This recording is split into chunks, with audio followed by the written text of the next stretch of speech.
କହିବା ଚାଲ ପିଇବା ଚାଲ ମୁଁ ଦେମି ଏକାରେ ଗୋଡ଼କୁ ମୁଣ୍ଡ ଉପରେ ରଖିଦେଇ ଦୌଡ଼ିକି ପଳେଇ ଯିବେ। ଏଇ ସାଙ୍ଗେ ଗୋଟେ ଯେକୌଣସି ଗୋଟେ ବନ୍ଧୁବାନ୍ଧବ ଘର ହଉ କି ମନ୍ଦିର ହଉ, ମନ୍ଦିର କହିବୁ ଗୋଟେ ସାଙ୍ଗଟେ କହିବ ଚାଲ ଯିବା ମନ୍ଦିର ଆଜି ଟିକେ ଯିବା, ହେ ମୋର ଏ କାମ ଅଛି, ହେ ମୋର ସେ କାମ ଅଛି, ଆଜି କହିବ ସାଙ୍ଗ ଚାଲ ଆଜି ପାଟି ଦେମି ଚାଲ ପିଇବା ଖାଇବା ଆସିବା, ସେ କା ଗୋଡ଼ ଦିଟାକୁ ମୁଣ୍ଡ ଉପରେ ଥୋଇ ଦେଇ ଦୌଡ଼ିବ ଏକାରି। ଠିକ କହିଛି ତ ରିଙ୍କୁ ଭାଇ? କୃଷ୍ଣ ଭାଇ ତମ ମତ ଦରକାର। କଣ ଠିକ କହିନି ନା ଭୁଲ?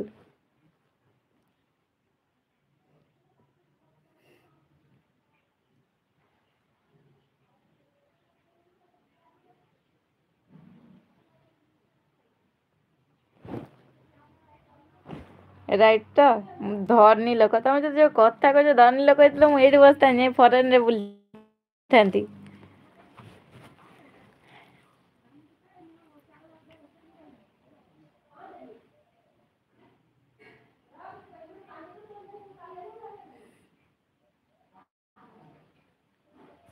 ମିଶେଇକି ଦେଇ ଦେଇଥିଲ? ହେ ଭଗବାନ।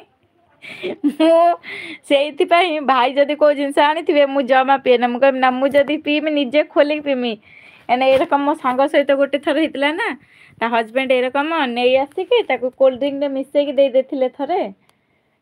ତ ମୁଁ ସେଇଦିନ ଠାରୁ ଭାଇ ବି ଏ କଥା ଶୁଣିଥିଲେ ମତେ ସବୁବେଳେ ଭାଇ କହନ୍ତି କି ର ତତେ ଦିନେ ଏରକମ ମିଶେଇକି ଦେଇଦେବି। ମୁଁ ସେଇଥିପାଇଁ ଯେତେବେଳେ ନେବେ ଥମ୍ସଅପ୍ ବି ନେଇକି ଆସିବେ ମୁଁ କହିବି ନା ମୁଁ ନିଜେ ଖୋଲିମି ବୋତଲ ମୁଁ ପିଇମି।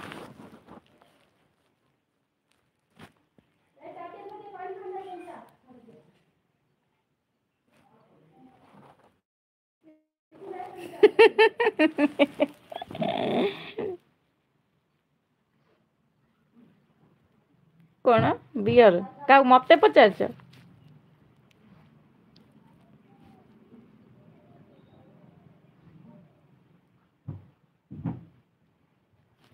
ଆଉ କଣ ହେଇଥାନ୍ତା କି ଗୋଡ ଠିକ ସେ ଠିଆ ହେଇ ପାରିଲେନି ଆଉ କଣ ହେଇଥାନ୍ତା କି ପିଲେ କଣ ଗପିଥାନ୍ତେ କି?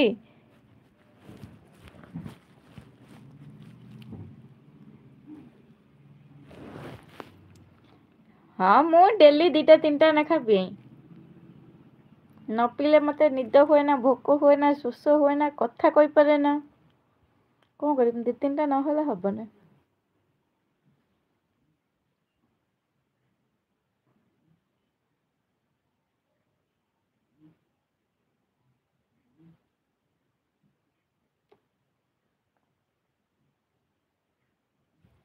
ତାହେଲେ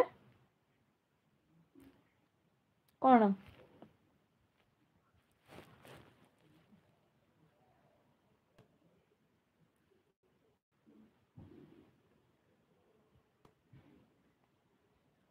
ଓହୋ।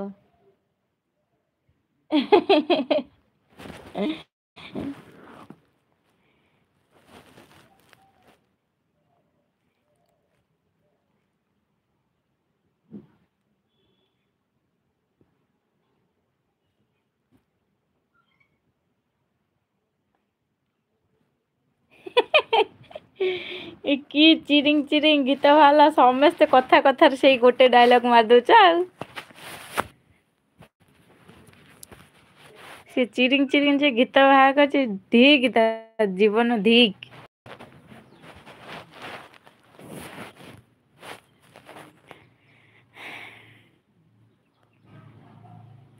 ତମେ ଭାଇ ଭଉଣୀ କଥା କହୁଛ ରିଙ୍କି ଭାଉଜ ଟିକେ ସିନ୍ଦୁର ଲଗଉଛନ୍ତି ବୋଲିକି ତ?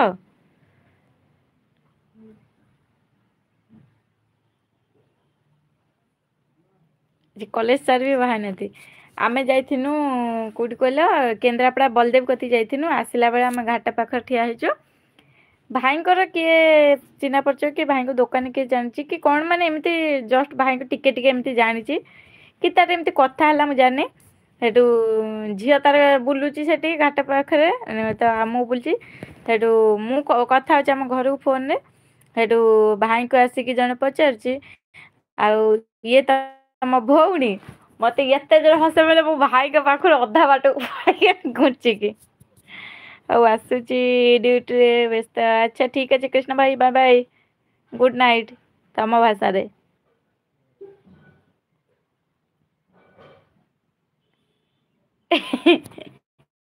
କହିଲେନି ସାର୍ ତମେ ବାହା ହବନି କଣ ଆମେ ଆଉ ଅନେଇଥିବୁ କେତେ ଦିନ